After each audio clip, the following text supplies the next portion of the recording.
Hello, everybody. How are you guys doing? I'm doing another channeled message for my Twin Flame Collective. We are taking a look at what the Divine Masculine, the Leo DM wants to say. So if you have a DM and your DM has Leo in their chart, Sun, Moon, or Rising, then this message is for you. Okay. So I'm doing a channeled message. The Divine Masculine has so much that they would like to express and to share with you. Would like to answer some of your questions and just bring you a little bit of clarity. Okay, so that's what we're looking at. Now you might wonder, well, what is the point of a channeled message from the Divine Masculine? Surely if they want to say something, they'll just come out and say it, right? Well, it's not always that simple. If it was, we wouldn't have so many people. We wouldn't have so many of these strange dynamics that you have in the twin flame connection. For example, everything is energy. And you, as the positive polarity, you experience this awakening consciously. So you are experiencing it with such clarity. You are not confused. You know what it is. You understand what is happening. And when you receive communication and information, you immediately know what is happening because it's happening for you consciously. Whereas for the negative polarity, which is the Divine Masculine, they doubt themselves. They feel as though they're going crazy. They don't always know what is real, whether or not they're imagining themselves. They're not as in touch with their emotions as you are. They feel a lot, but they don't know what to make of it most of the time. It just depends on where they are. They just process the entire thing differently. And often when they find themselves trying to put what they feel, what they're experiencing, what their intuition, what's happening intuitively, what the intuition's telling them, signs and synchronicities, when they try and put it into words, when they try and do with it what they normally do, which is rationalize or try and come up with a logical explanation, they can't, because these things are not logical. It's soul stuff.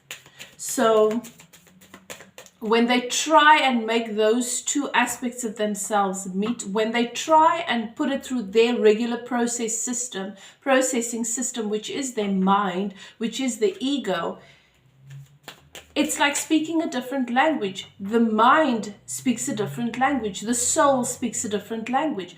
And we start to adapt how we understand things in the metaphysical because we recognize our soul as being the truth and the basis.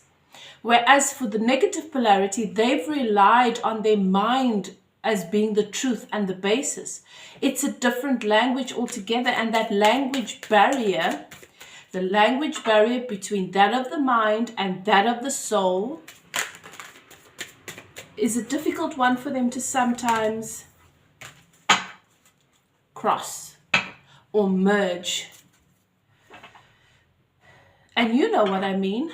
Those of you going through the spiritual awakening, you know exactly what I mean.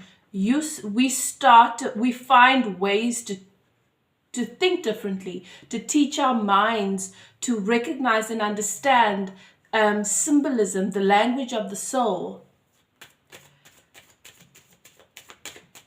Things just happen differently for them. And it doesn't matter how much they try to get it, they've got to be okay with getting it in their own way and in their own time.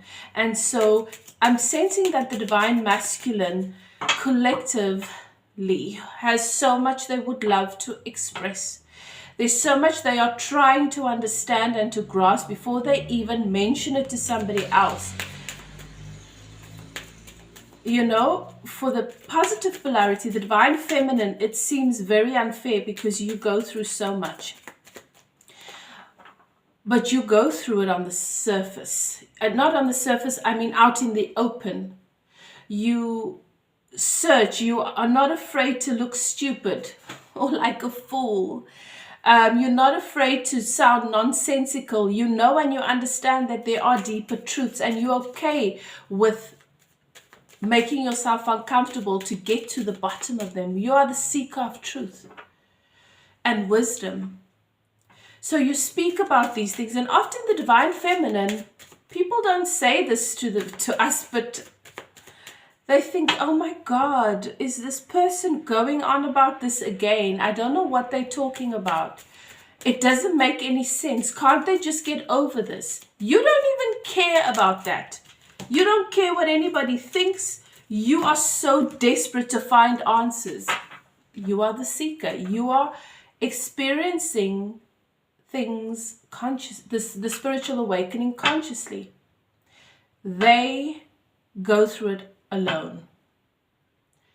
Dark night of the soul, trying to find answers, trying to make sense of things because they are afraid that they are losing their mind.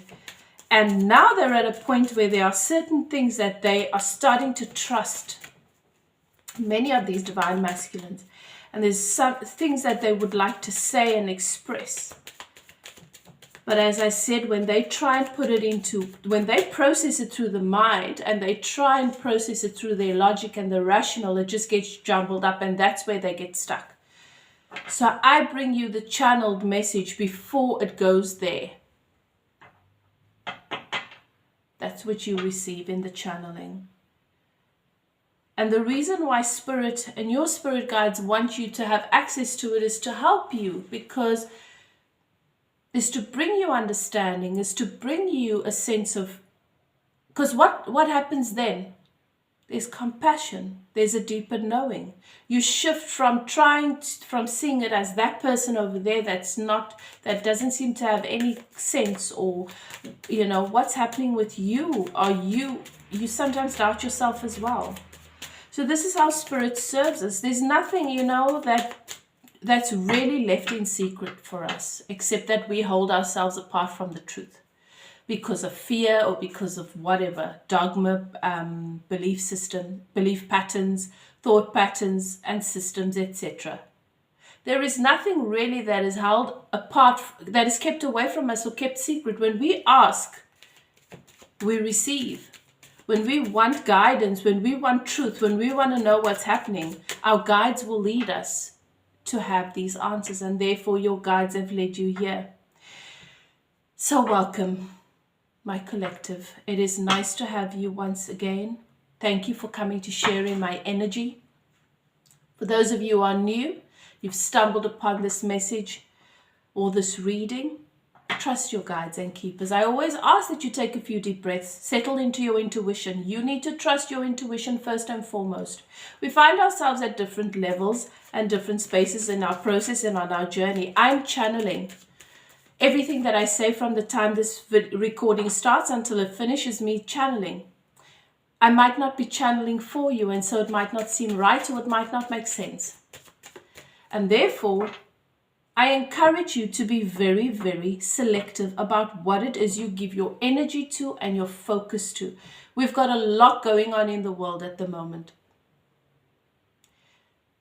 You will speak to many people that'll say it's crazy. You will speak to people that'll say it's evil. You will speak to people that will say many, many things. What do you know?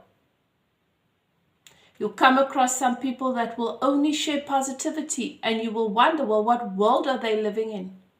We create our own reality. We create our world. If you are not happy with your world, beloved, you can do something about it. Don't wait for somebody else to do something about it. And your world is not your neighbor.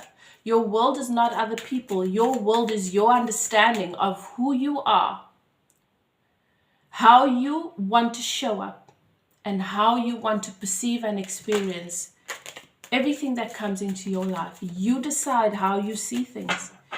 There is duality in this world. There is light and dark, good and bad, whatever you want to call it in everything. But ultimately, the yin and yang symbol reminds us that it is one. So there is in everything an element of light and dark. But is the daylight more important or valuable than the night? Is the sunshine more important or valuable than the moon? It is all about your perspective, and you decide your reality. You decide what you attract. You decide how your world looks based on how you see yourself, what you believe about yourself. And everything is fundamentally rooted in your relationship here. Now, for those of us on a twin flame journey, you are soul. There is no duality on the soul level. There is just, it's infinite. It is singular. It is perfect. It is only on the earthly plane, in this 3D reality, that we have duality, because that's what grounds us here. And that is how we have our twin flame. Because the duality is the positive and negative polarity that we make up as one. So you and your twin are not separate. You are one. And the fact that you believe that you are separate and you look at them with all of their issues and their behavior as though they are separate is what often holds you apart. So, I take it you've taken your few deep breaths. You've asked your guides and keepers to guide you through this reading. I'm going to channel this message from your divine masculine, who has Leo in their chart. Sun, moon, or rising. I am going to start off by translating to you what it is that I see and comes through for me about your person towards you. And then I'm going to shift into direct channeling. So I will be speaking to you at any given time as though I am your person. As though I'm speaking to you, but this is from your person. Okay? So just bear with me and go with it. I'm channeling, so whatever comes naturally, that's what I do. For those of you who have taken the time to like, to comment, or to subscribe, I appreciate you supporting this channel and deciding to become a part of this community. You also help the collective by making it possible for other people who need to receive these messages to have access to them as the channel grows. I read all of your comments. You share your heart and your soul with me. I am honored and I recognize how precious that is, and I value your energy. I start all of my readings with a meditation. I open a channel for remote healing for my subscribers, so know that your comments and everything that you are experiencing on your journey does not fall on deaf ears. Your guides and keepers hear you. The angels are with us. They know. I hear you. I read your comments, and as I say, I do a remote healing for you, specifically in the area of love. I always say that I believe that our life experience is about love. We are here because the universe, the divine, wanted to experience itself, and that pure positive energy, that consciousness is love. And that's why we are here constantly searching for and mastering the levels of love that we can reach. And the twin flame journey is one of those. It is really the ultimate awakening, because on this journey you find yourself constantly elevating to greater levels of love, unconditional love, agape love. The kind of love that does not want to possess, the kind of love that does not judge, the kind of love that we have heard about and we've often wanted, but are we able to give it? This is what our souls are helping us to do, the work, so that we can get there, to that state of purity. Okay. I'm about to begin. So as I've said, your divine masculine is a Leo, fire sign.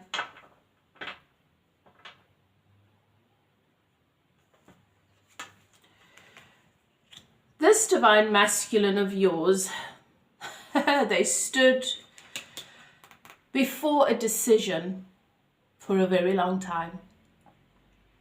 Spirit says this decision was there even before you came. The decision was never about choosing the right or the wrong path, because there is no such thing. Ooh, Spirit's going deep with you guys. So you must be ready. You must be ready for this. I must be speaking to a collective that is really doing their work, going through their spiritual awakening. There is no right or wrong, Spirit says.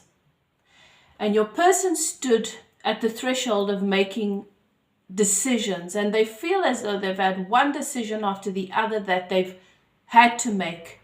And whilst they're still trying to gather the insight to make the other decision comes, and then the other decision comes, and before they knew what they had before them, all of these decisions. And guess what? All of those decisions culminates into one decision. The choice between fear and faith. The choice between love, self-love, and seeking validation from others. The choice between source and ego. This choice between heart and mind. You get where I'm going with this. It doesn't matter. They can list all of the choices that they've found themselves putting off, waiting for the perfect time and for absolute clarity, and it never came, and they feel as though they've been dealt a bad hand. Ooh.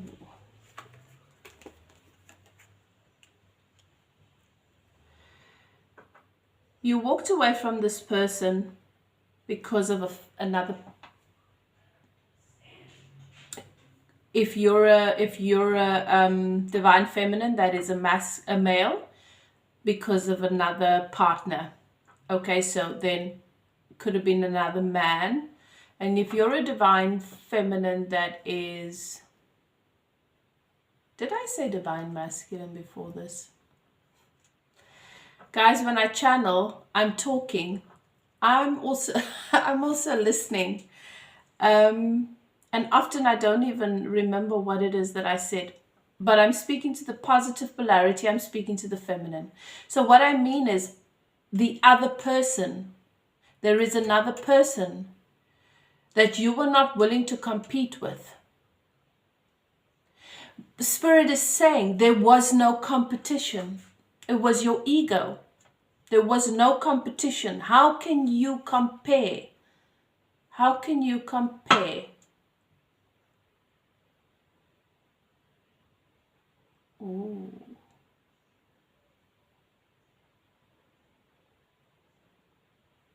What is inorganic with what is organic?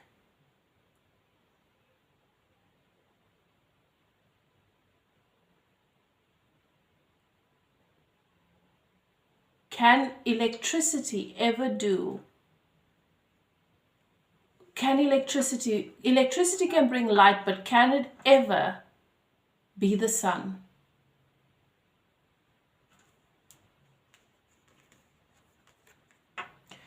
Your person was not even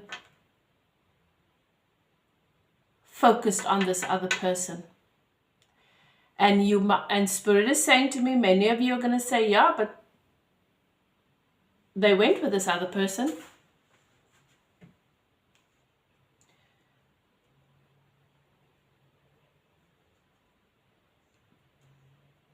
They did what their ego wanted them to do. They did what seemed natural. It's almost, Spirit is almost showing me a fight or flight response.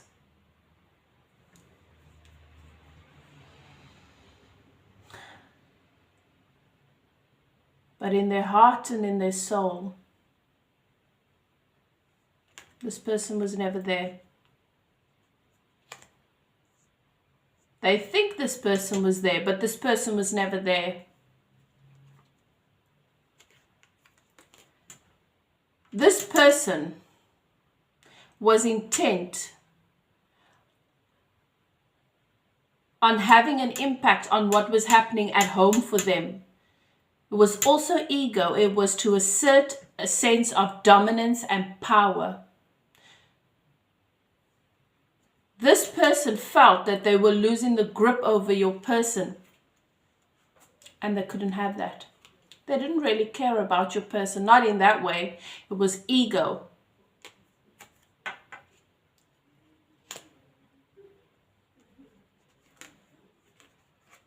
Your person might not have expressed this to you, but they felt, and now they know that they felt and sensed a sacred commitment here with you. Not the physical commitment, not the kind of commitment that we see in this world or in romantic stories or in your regular relationships. A sacred commitment. They feel as though they broke a sacred truce by betraying you.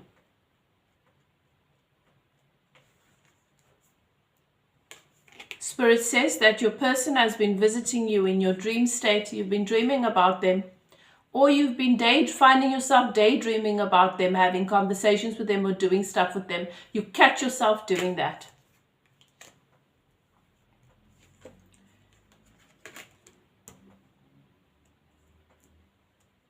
Your person's idea of fixing this with you and getting to a place where you guys can get beyond everything that's happened, they see it as being something they're going to have to be patient with, something that's going to take a long time.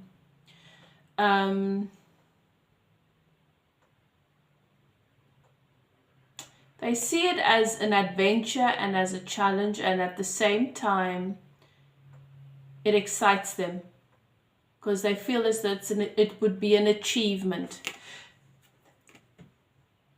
So this means that they're completely missing the fact that it could be simple. It could be a matter of picking up the phone, hey, I'm sorry, writing a letter, coming and say, can I meet with you? This is what's been happening.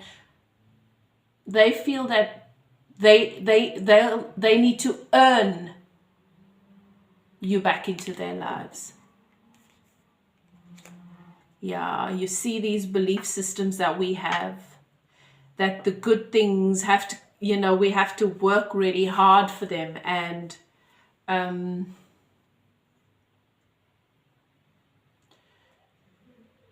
good things don't come easy.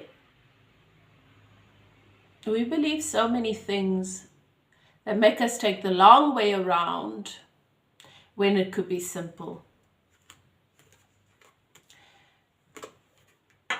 And just as I say that, your person is thinking about coming to see you and bringing you messages about love and their feelings for you.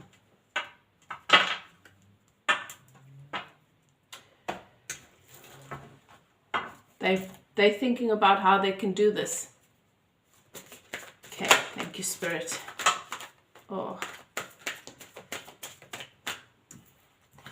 These divine masculines are stuck in the past. How do I go back and fix what's broken? Guys, there's no need to do that. Work on your spiritual self. The part of you that is self, the part of you that is authentic, is soul. Give energy to that. Focus on appreciating what you have now, focusing on loving everything in your life, and move from there. Doesn't matter how big a hurdle may seem. When we go back and we think about what we've broken, we reignite the energy behind that. And that was yesterday, that was last year, that was a couple of months ago. Today is a new day. We get stuck reviving old toxic energy because we feel that what we've done and where we've been makes up who we are now. If you think about people who have had really bad habits for years and then they suddenly start to change them, whether it's diet or treating their body in a bad way, the body has an amazing capacity to heal itself, to restore itself. And after a while, you can't even really see that that person had done that thing for a long period of time. Especially if they are willing to believe that those steps in the right direction can help them to transform the damage they've done. This is how powerful the mind is. Those who have changed their habits but still believe that what they've done, that their body will always be damaged, or the biological results or the physiological conditions will remain the same based on what they've done. It doesn't change. That's how powerful your mind is. We are constantly changing. And we have this belief, many of us, that we've adopted to protect ourselves. A leopard doesn't change its whatever. You can't teach an old dog new tricks, those kinds of things.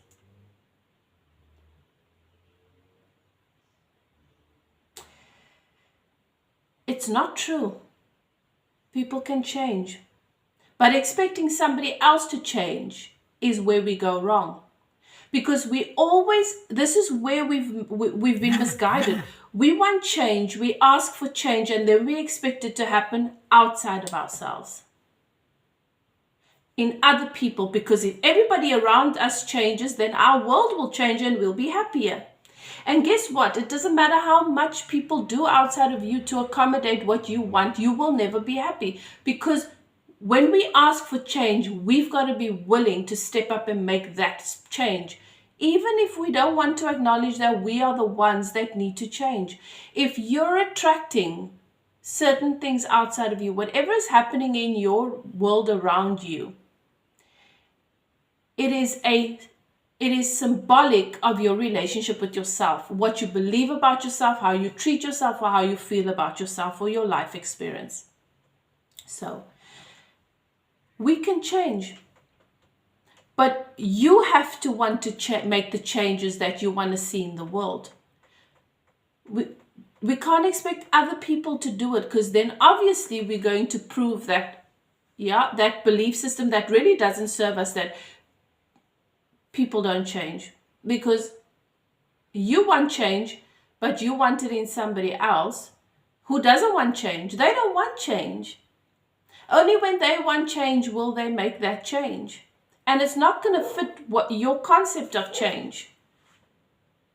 Because what they want is very possibly different to what you want. And you can try and rally people together to want what you want. It's never going to work, because we are independent in our responsibility of our life experience and what we create here.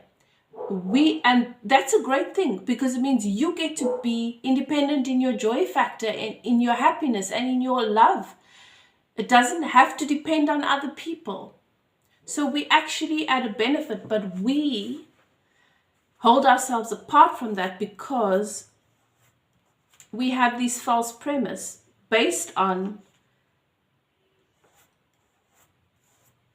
concepts that don't really make sense, but we've just attached ourselves to them.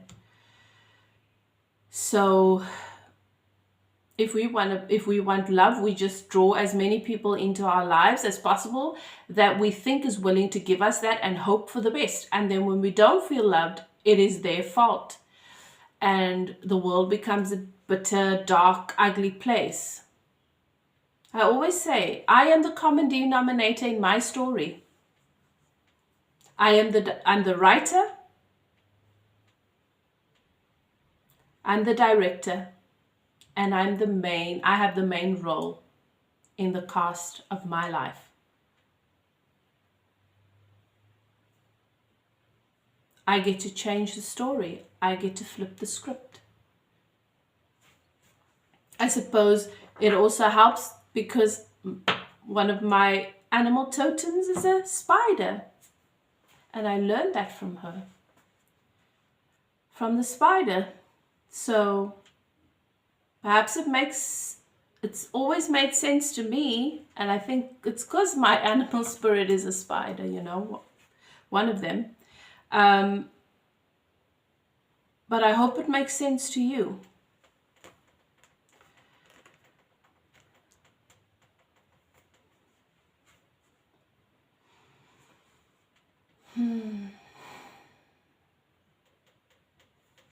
I'm done juggling. I'm not doing this anymore.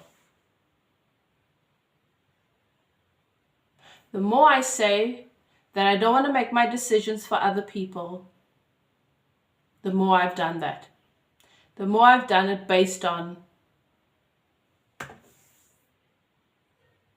other people.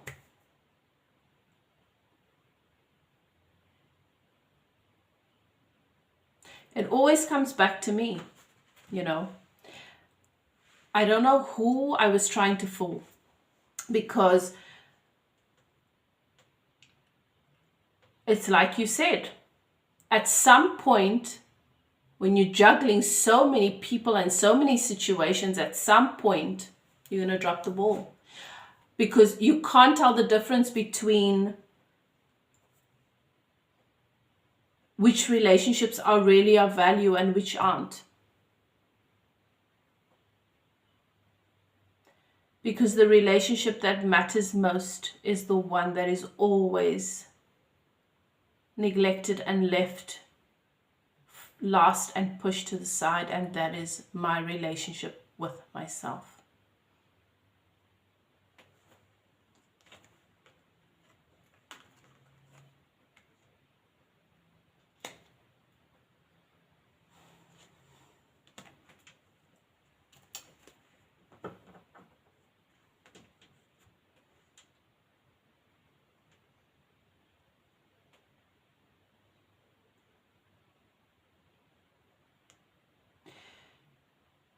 I know that it seems as though I really liked all the attention.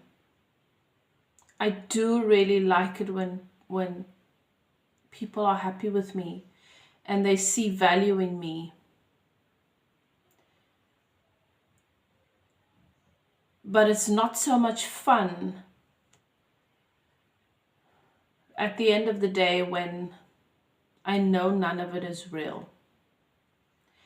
And the reason why it hurts me so much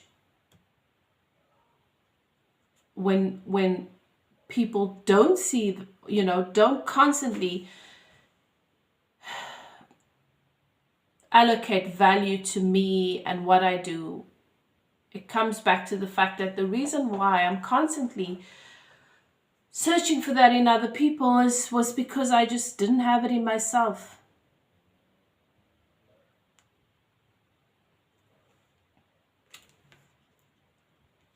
I decided a little while ago that I'm going to be okay with being alone. It's not easy, eh? It's not easy to do. I've spent so much of my life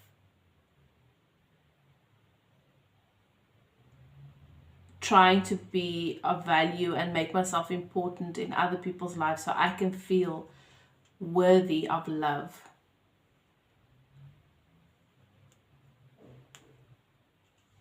I rushed into things with you. I felt such deep emotion. I felt high with the level of emotion and the powerful surge of this connection. It felt unreal, and I just wanted it to last as long as it could. As if it's a high and it's not going to last. But if I can hold on to every second, I can enjoy it as long as it does. The problem is that I had the belief that it wouldn't last, and it didn't. And the other problem is that I was so busy trying to just enjoy it every moment whilst it does last that I wasn't fully present.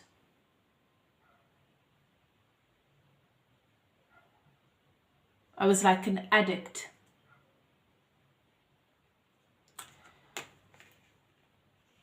And before I knew it, I started to fear, completely trip out and panic about the fact that it's probably going to come to an end soon. And I felt like I was losing my mind. I was not thinking clearly. I was going crazy with my thoughts, trying to rationalize, trying to talk myself into a calm place, trying to be still, and I couldn't. My thoughts felt like thousands of knives stabbing me at different times.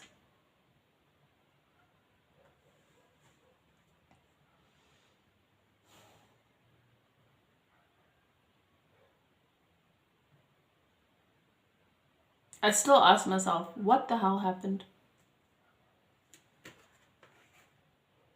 Because things happened so quickly, and the next minute it was over. And I never felt so alone. I had all of these people around me. You were not there, and I never felt that alone. I never felt so alone.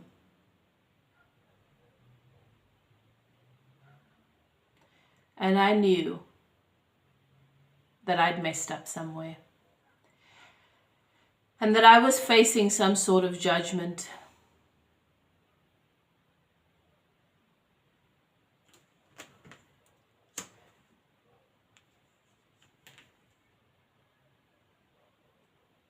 But you see, I don't expect you to understand this, because for someone like me,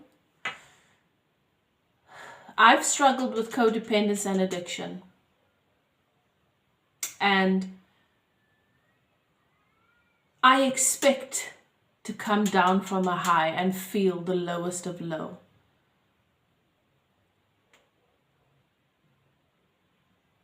People like me, we live for those moments when we are flying high.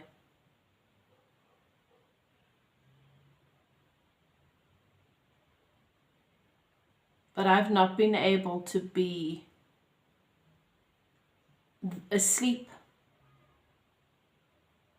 I've not been able to be in that state of, from one moment to the next, not since you. I feel like I've been so vividly awake constantly to who I am, what this life is about, and who the people around me are.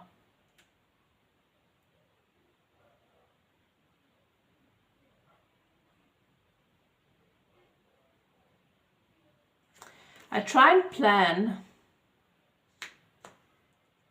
I try and implement everything that you taught me. I learned so much from you. And I try and sit down and write down things, and I allow myself to hope for a moment. But it doesn't last long, and then the doubt comes in, it sets in.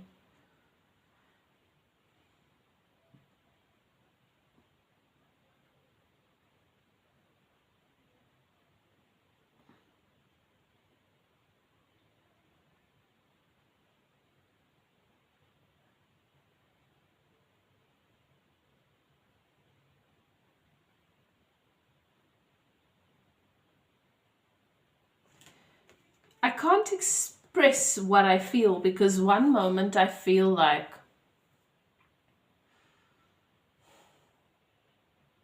I'm never going to move forward or go anywhere. And then the next moment I feel this surge of inspiration. I feel this. I feel like you are right here with me. I feel like you are inside of me. I feel like you are part of me.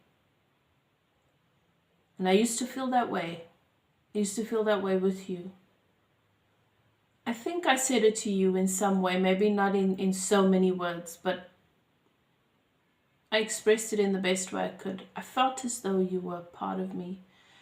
And as I say, I felt lonely for a while after you left. And I have moments when I feel you. And I know in those moments that I didn't make the right choice. But before that reality dawns upon me, I feel as though I can do anything and as though anything's possible and it's only a matter of time. I know that I am supposed to do something different, and I know that I am supposed to, that I'm close. I feel like I'm so close to everything I've ever wanted, and yet I don't know what the next move should be. It's the most frustrating thing. So I have no choice but to wait.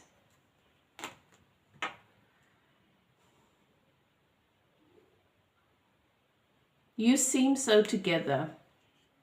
I don't know if you feel that way, but you've always just seemed like you have it all. You know it all.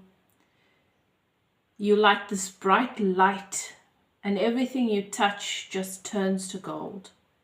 That's how I see you. I want that. I always wanted that. And to be honest with me, a part of me resented you because you had it and I didn't. And I didn't know if I could ever get there. And it just made me feel worse.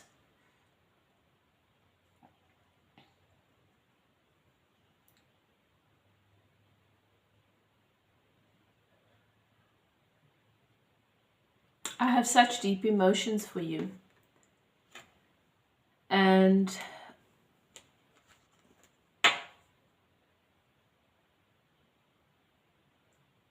I try and avoid thinking about it because I fear that I'm going to drown in them.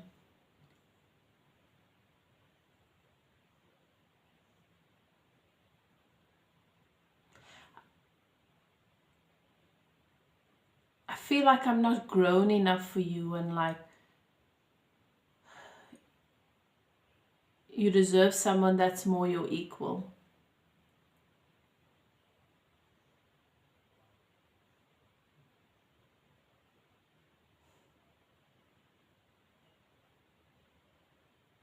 When I was with you, I often felt like a teenager, giddy and silly and out of their depth. But it was honestly one of the happiest times of my life.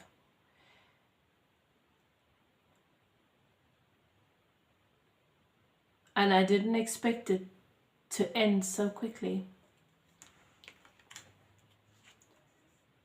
I thought something like this should surely last forever. But then there was this other side of me, as I said, that knew it couldn't last. So what is my truth? What is it that I really believe? I can't tell you.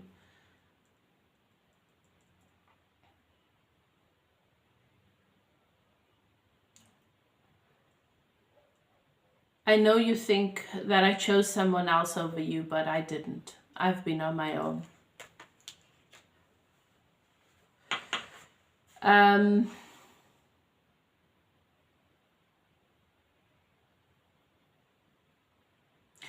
They were more a distraction than a choice.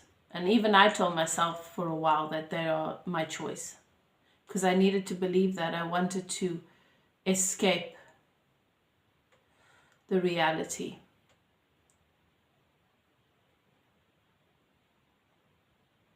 But deep down I knew they were not the choice.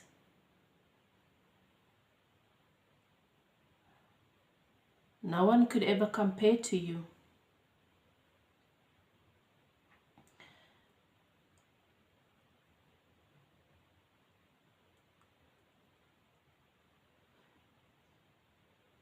I've never stopped watching you.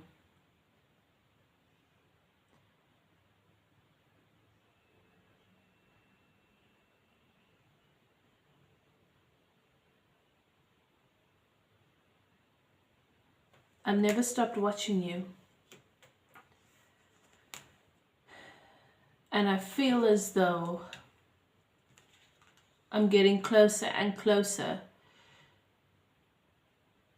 to having the opportunity and to being ready to come towards you. I feel as though I should have done it yesterday. But what do I say? And as I said, I don't even know what I believe. I just know what I feel. And I can't even really describe that. And sometimes I wonder if all of these things even matter. There's so much going on in my head. It's like being stuck in a maze. We spoke about marriage. And sometimes we spoke about it so randomly and so naturally that it could have been mistaken for a joke. But that was the one thing that I knew deep down. And I can't even explain it. This unspoken knowing that that is the inevitable, natural thing for you and I.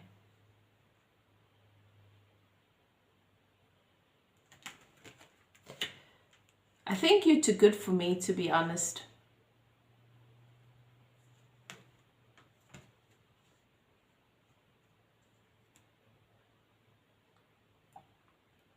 I'm so sorry that I hurt you.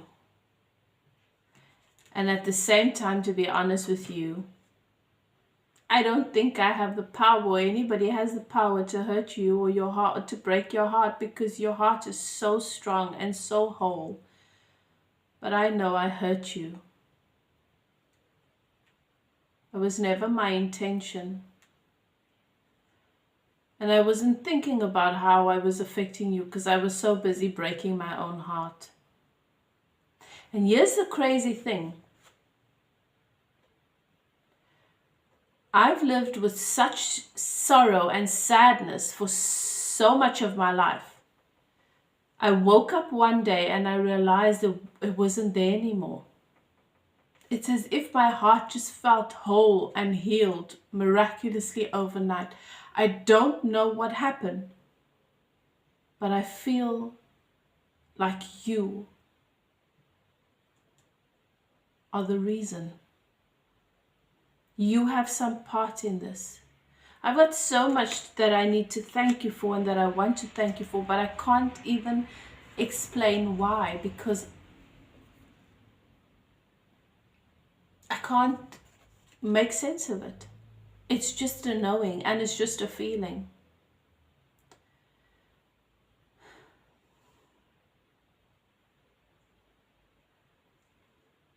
I really mess things up with you, and if I'm a decent person, which I really want to be, I should just leave you alone and let you be so that you can find someone you deserve and be happy. But to be very honest with you, there's a part of me that just can't do that. So what do I do? What is the right thing to do?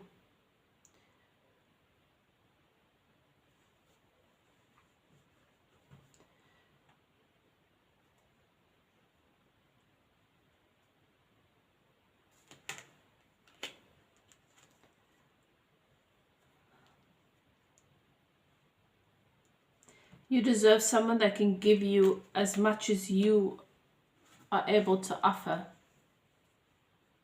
I don't know if I'll ever be there, on your level. You are wise, and you just, as I say, you just bring so much goodness. You touch people's lives with such goodness, and I don't know if I can ever get there and be worthy of you.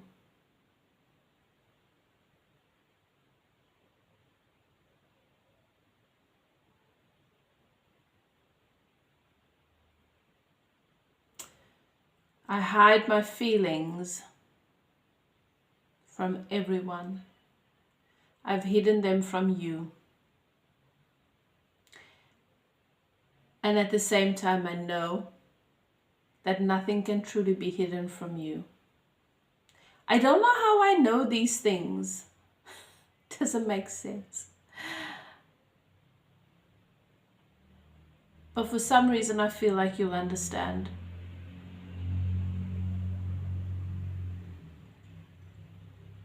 At night, when the world goes quiet, I allow myself to be vulnerable and open.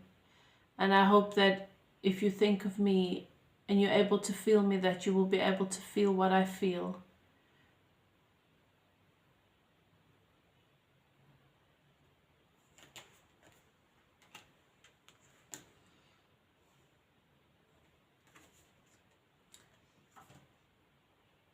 I'm going to reach out to you soon.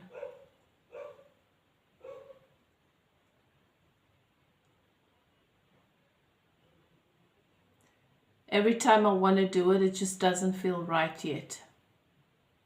I don't know what I'm waiting for. Maybe I'm waiting for it to make more sense. or for a valid reason. Sometimes I daydream about scenarios that would make sense for me to reach out to you, that I don't seem like such an idiot.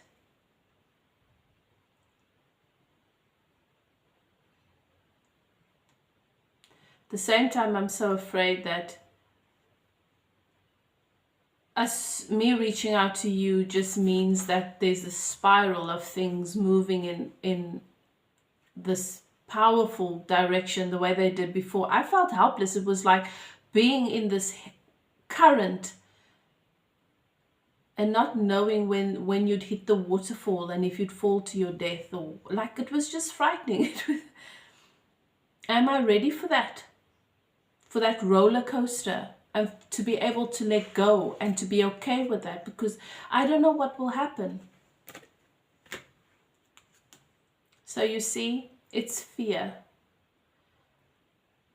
It's not because of lack of feeling, it's fear.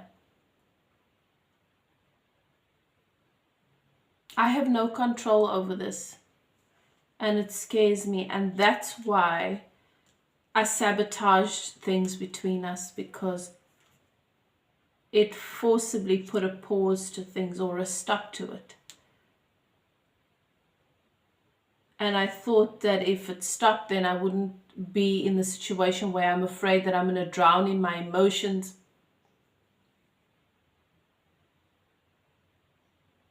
But I don't feel fully alive without you in my life.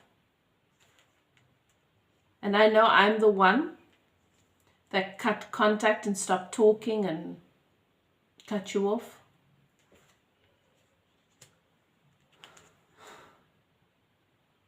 But that's really, really not what I wanted. I just felt that that's what I needed. And now so much has happened.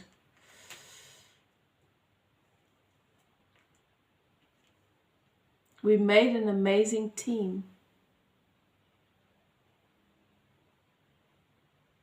And I felt full, and I felt good, and I felt the positive change.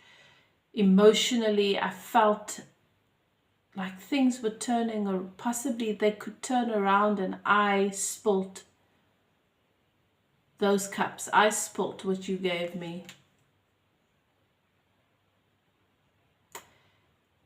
And I lost my sunshine.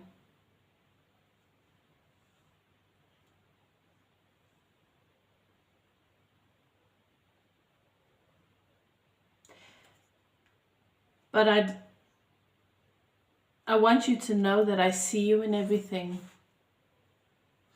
When I'm driving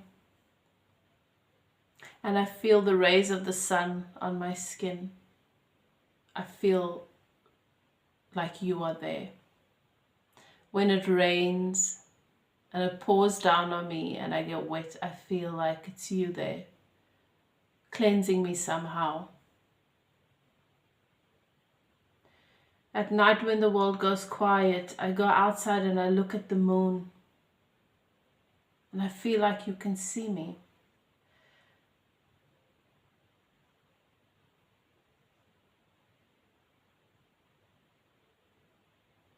I see you in everything. And in those moments, I remember that happiness and joy is real and that I got to experience it.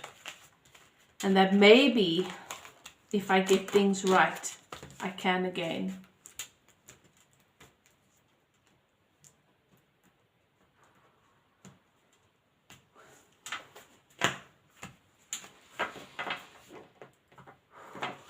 Wow, guys. Your person is somebody that does not like to show their emotions. The entire time that I was channeling your person, I could feel them on the brink of tears. And then they put on a mask of sorts. You know, they gather themselves.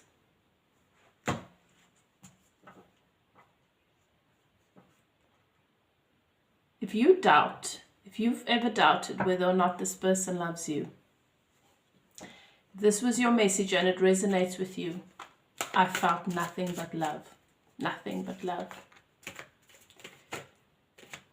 I feel a lot of compassion for your person because I could pick up on their confusion and then working really hard to make sense or to you know, to just gather themselves. Beloved, I trust that you have received this message well and that it serves you on your journey in whichever way it's meant to. We trust Spirit, we trust Source. If you would like to, if you felt it resonates and you'd like to have a personal reading, you're welcome to contact me. My email is in the description box below.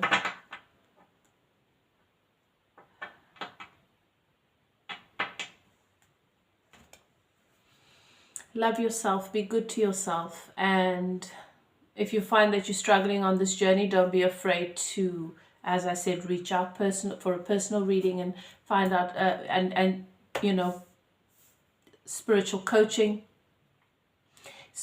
We don't have to do these things on our own.